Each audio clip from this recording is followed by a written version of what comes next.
Ça fait 2 ans que j'essaye d'avoir une paire de Yeezy. Vraiment, ça fait vraiment littéralement 2 ans que j'essaye d'avoir une paire de Yeezy. Et j'ai vu qu'il y avait une paire qui m'intéressait pas mal. Je me suis dit, je vais essayer de la prendre, mais bon, j'avais pas trop foi en cette rafale. J'étais en mode, bah, je l'aurais pas, comme d'habitude. Quelle surprise de voir ça! Ça rentre même pas dans le cadre. Eh bien, bonjour à tous. Aujourd'hui, je vais vous faire la review detail de ma toute première Yeezy, la Yeezy 500 Top Light. Allez, c'est parti. La Yeezy 500 Top Light est sortie le samedi 5 avril au prix de 200 €. Il existe deux modèles de Yeezy, le modèle Low et le modèle High pour la 500. La toute première Yeezy 500 est sortie en 2018, elle a été considérée comme une dad shoes, elle reprend un style militaire, un style de ranger. Mais aujourd'hui, on s'en écarte pas mal, on voit certains modèles avec des couleurs beaucoup plus excentriques qui sortent sur cette Yeezy 500. Bon, allez, on va commencer par la boîte, hein. Alors, la boîte, elle est relativement simple, hein. C'est une boîte de Yeezy 500, tout ce qu'il y a de plus banal, hein, avec le 500, pas de boost sur les côtés, l'inscription Yeezy 500 Made by Adidas Kanye West. Ici, comme vous pouvez le voir sur l'étiquette, c'est une taille 43 1 tiers, donc 9,5 en US. Alors, il faut savoir que je suis un peu déçu parce que je pensais que ça allait être une paire trop sizing. Mais j'aurais peut-être bien dû prendre une paire en 44, je vous avoue. Même si je fais normalement du 42,5. Bon allez, c'est parti, on fait le déballage.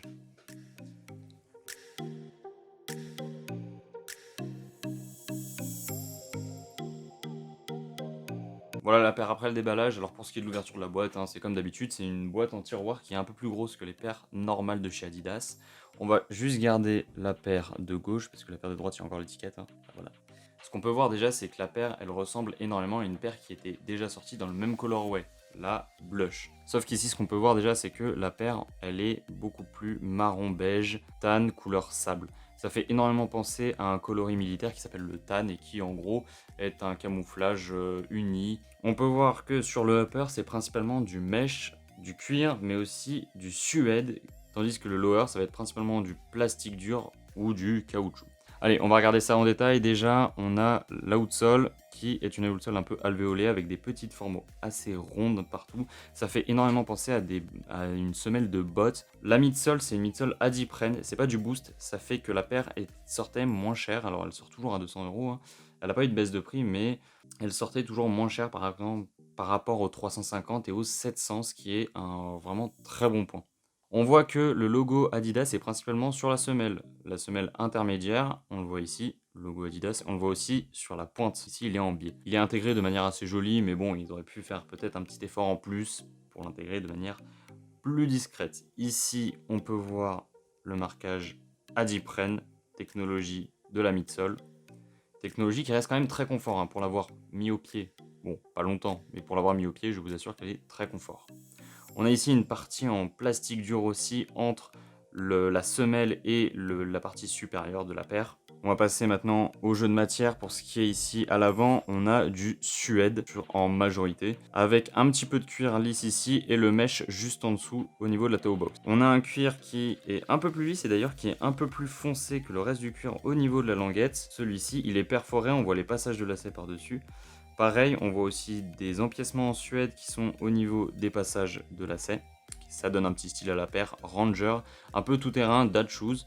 Le mesh qui est très important sur les parties latérales, qui est très rembourré. C'est ce qui fait aussi que la paire est relativement imposante. Et c'est ce qui fait aussi que beaucoup de personnes n'aiment pas cette paire. Le fait d'avoir une paire imposante au pied, en général, ça se voit facilement. Et les gens n'aiment des fois pas trop ça, d'avoir une paire trop extravagante, trop imposante. On a pas mal de textures et surtout ce qu'on voit, c'est que la semelle elle remonte vraiment pas mal sur les côtés de la paire, elle est vraiment très imposante. Sur le côté latéral de la paire, ici on peut voir une petite bande, et ben en fait c'est une bande de 3M qui donne un petit côté réfléchissant la nuit, c'est très sympathique surtout sur une paire unie comme celle-ci. Les lacets sont des lacets ronds, alors ils sont pas très bien faits, aussi je les ai défaits, c'est de ma faute. On retrouve vraiment du suède de partout et le suède est de très très bonne qualité. J'ai pas vu de défaut en fait majeur sur la paire, ça c'est autre chose d'assez important à noter. Ici on a encore un cuir qui est un peu plus lisse, si c'est pas du suède, hein, c'est bien du cuir, hein. Il est vraiment pas trop marqué, pas trop vieilli, parce que des fois vous le portez 2 secondes et il y a pas mal de marques. Sur l'arrière, on va retrouver un petit empiècement en nubuck ici, avec en dessous une couche en cuir lisse et du mesh à ce niveau-là. Comme d'habitude, le mesh, vous voyez, il donne vraiment ce côté bombé à la paire, avec en plus ces perforations qui sont assez grosses, sauf au niveau de la languette. On voit au niveau de la languette qu'ils ont fait un jeu, les perforations sont beaucoup plus petites et beaucoup moins profondes.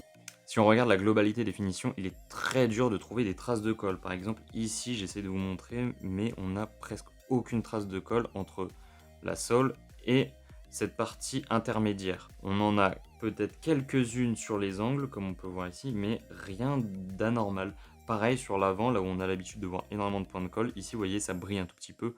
Moi qui suis un peu, comment dire, un nazi de ça, et ben là, on voit vraiment un tout petit point de colle, c'est rien de bien grave. Pour ce qui est des finitions globales de la paire, elles sont vraiment très correctes. Il faut savoir déjà, c'est que niveau point de colle, on en voit très peu. Et là où c'est encore mieux, c'est au niveau des découpes de cette matière en plastique. On a quelques points quand même qu'on peut voir ici, mais sinon la découpe est très régulière. Et surtout, on n'a pas de traces de colle encore entre cette partie-là et la texture en dessous, c'est-à-dire le cuir ici.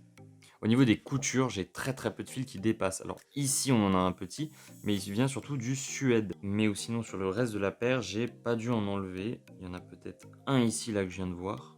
Mais vraiment, du coup, les finitions, elles sont très correctes. Sur certaines Adidas, c'est bien pire. Je pensais déjà à une NMD que j'ai eue de chez Human Race.